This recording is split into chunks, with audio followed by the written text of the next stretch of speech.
Ben ritrovati amiche e amici, siamo sul corso in compagnia di Gabriele. Ciao Gabriele, ben trovato, grazie per essere con noi. Tu Gabriele, di che ti occupi, che fai? Io vado al Canossa, una scuola alberghiera a Monpiano. Sì, conosciutissima insomma. Sì. E studi quindi cucina? Sì, E vorresti fare il cuoco, già lo fai un po'? sì, diciamo che non c'è esperienza in alcuni ristoranti. Benissimo, dove i ristoranti? Qui in zona o al lontano? A Borgo Trento, a Creminati e poi sono andato quest'estate giù a Milano Marittima. Com'è andata la stagione? Bene, bene. È stato gratificante, impegnativo immagino. Sì, anche. Quali sono gli orari del cuoco? Allora dipende perché da Creminati per esempio iniziavo la mattina e finivo verso le 2:15, mentre la sera verso le 11 comunque. Mentre all'hotel finivi un po' prima verso le 9 la sera e il pomeriggio verso le 2, quindi avevi orari un po' più ridotti diciamo. E riusciva anche un po' a fare di mare, un po' di spiaggia anche. Certo, certo. Non ti chiediamo quello che hai combinato allora fuori dalla cucina. In cucina sicuramente avrai combinato cose belle. O capiti proprio a fagiolo, poi tu hai anche interessi, hobby particolari? In particolare no, cioè mi è sempre piaciuto cucinare, comunque mi piace magari viaggiare e uscire con i miei amici. Ah, bellezza, proprio quello che ci vuole perché il nostro è un programma di cucina. Quali sono i piatti che ti escono, che te lo dico a fare? Tutti ti escono bene ovviamente, cuoco, ma quelli a cui sei più affezionato?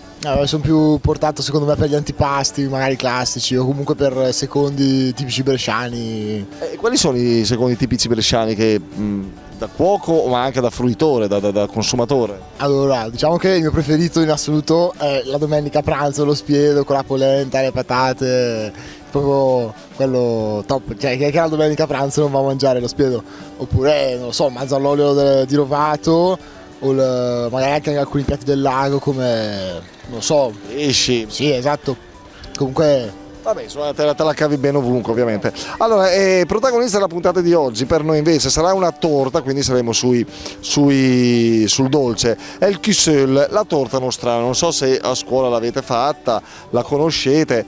Vi dico gli ingredienti e alcuni sono reali, ci sono, altri invece non c'entra nulla. Secondo te il riso soffiato?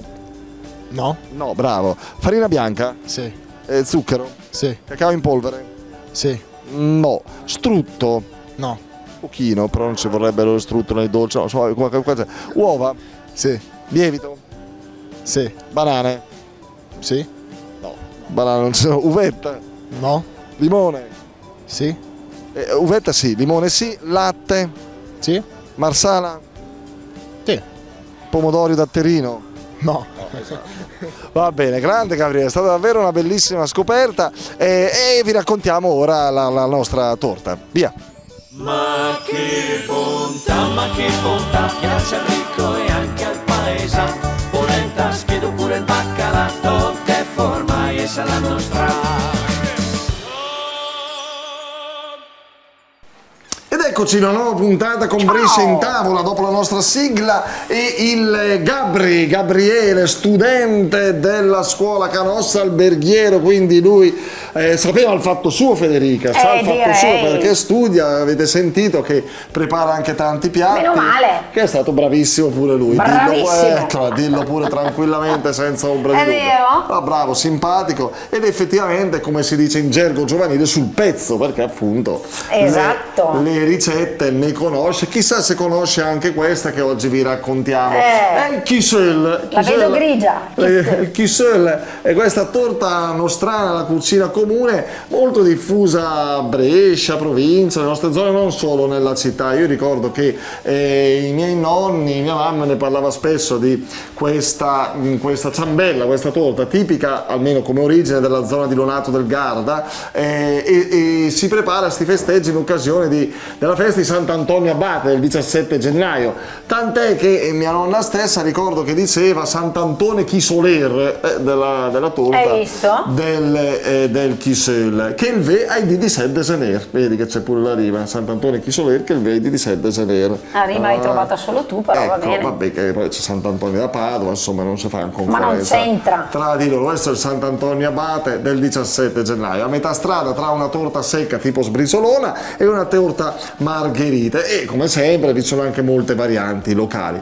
In passato il kissel veniva cotto non in forno classico ma in pentola col coperchio direttamente sulle braccia braci, prima che i forni domestici ovviamente venissero poi diffusi su larga scala. Quindi la ricetta di oggi è questo kissel, questa torta, si può fare, non è che per forza va preparata il 17 gennaio. Vabbè, No, solo il 17. Solo i giorni di invernali, ma non solo. Vediamo un po' gli ingredienti, Federica. Allora, i nostri ingredienti saranno della farina bianca, dello zucchero, dello strutto. Qual è la farina, qual è lo zucchero? Questa è la farina, sì. Bravissimo, farina. Questo è zucchero. Giù le mani, basta, mi fai No, confondere. perché poi. con te le polveri bianche di fronte potrebbero anche essere abbastanza sospette. Per carità. Come ti... vabbè. Dunque, farina, zucchero, latte, strutto. strutto, sì. Sì, latte, uova, burro, avremo del limone preferibilmente non trattato e una manciata di uvetta del Marsala. Ah, io lo chiamavo il chicchiri quando ero bambino. Perché? Perché c'era il disegno della gallina e il gallo. Non sempre, non su tutte le bottiglie. Vabbè, però in casa tenevamo quello che era chicchiri. Hai ogni avuto tanto lo un'infanzia bevevo. strana, Tanto se boccetta. ti ricordi, cioè se uno dei tuoi ricordi Chicchiri, sì, sì. il Marsala, Certo, vabbè. essendoci il gallo. Chiusa parentesi. Sì. Quindi- Abbiamo detto tutto, la bustiera di lievito l'abbiamo detta? Sì, l'uvetta no, l'abbiamo mi ha detta. interrotto. Tutto. Ha una manciata di uvetta e una bustina di lievito. Ok, poi il limone non trattato e il latte e il l'abbiamo già marsale. detto. Vabbè, l'abbiamo detto 3 volte. Vai. Esatto, Gli ecco ingredienti qua. sono quelli che avete letto in grafica, dai. Bravissimo, Li abbiamo perché anche oggi è un scritti, casino. Li abbiamo scritti, ma sono pochi come sempre semplici. Passiamo al procedimento. Sbatteremo bene le nostre uova con lo zucchero e lo strutto. Stai molto attento. strutto, insomma. Incorporiamo alle nostre uova la farina Sì, ed il lievito. perché lo strutto già all'epoca, insomma, nella tradizione contadina, ben presente. Sì. Poi incorporeremo le nostre uova e lavoreremo molto molto bene, sempre con calma. Le Con torte calma. vanno fatte con calma e cuore. Aggiungeremo l'uvetta bagnata nel Marsala, non ti è piaciuta Sì, questa? sì, Sì, no, piace. scherzo. Sono profonda, oggi mi sento profonda. Bagneremo la nostra uvetta nel Marsala e l'aggiungeremo all'impasto. La sgoccioleremo un po', se no mangiamo la torta e barcolino. Può essere una torta alcolica. Attenzione. Esatto, non si è mai sentito. Aromatizzata al Marsala. Esatto.